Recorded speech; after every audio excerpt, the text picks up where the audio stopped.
So Dumont Nitro Red exploded over the last several months and has become a hype beast fragrance. And because of that, it's gotten tons of love and tons of hate. So there seems to be three main opinions about this fragrance.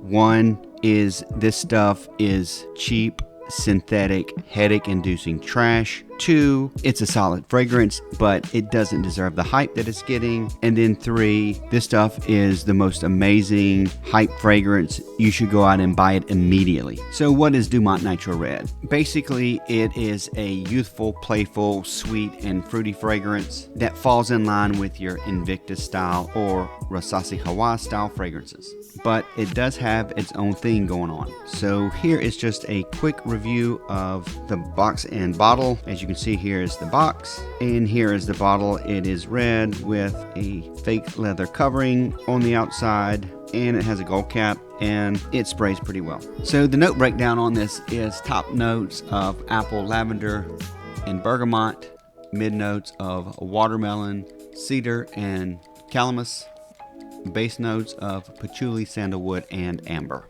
So when I first spray this on, I get a lot of sweet red fruits. It kind of has almost like a candy-like smell to it, and there is a very prominent note of watermelon mixed in. The opening opens up very sweet, youthful, and playful. To me, it's extremely pleasant and it really smells good. So after a few minutes, when the fragrance starts to settle down on my skin, it starts to mature and develop into something a little bit different. It starts to open up more into a fresh, aquatic, and sometimes I get a little bit of a saltiness out of it, although it only stays for a few minutes. You still get that red fruit sweetness and a little bit of that watermelon, but it starts to become a little bit more fresh and aromatic, some lavender coming out. So once it dries down, it drops the sweetness off a good bit, and there's a little bit of warmth and earthiness to it, with that sweetness still lingering in the back. Personally, for me, this stuff smells really nice and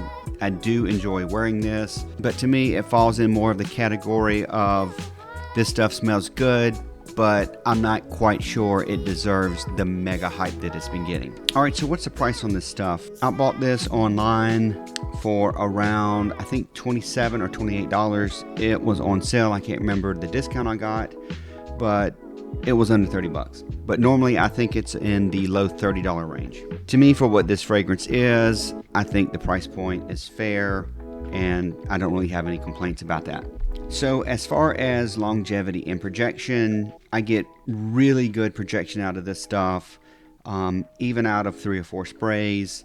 6 or 8 to me is just too much for my personal taste. And even with 3 or 4 sprays, I get a good few feet projection for a couple of hours out of this. So as far as longevity goes, I get around 8 hours, maybe 10 to 12 on my clothes. So for the price point, longevity and projection are really solid here. So I've had someone wear this around me a few times, and when they walk by me, I can smell it after they sprayed it on 2 hours before. So the scent that I get when they walk by is very sweet and fresh. The scent bubble on this stuff smells really good. Do I recommend this?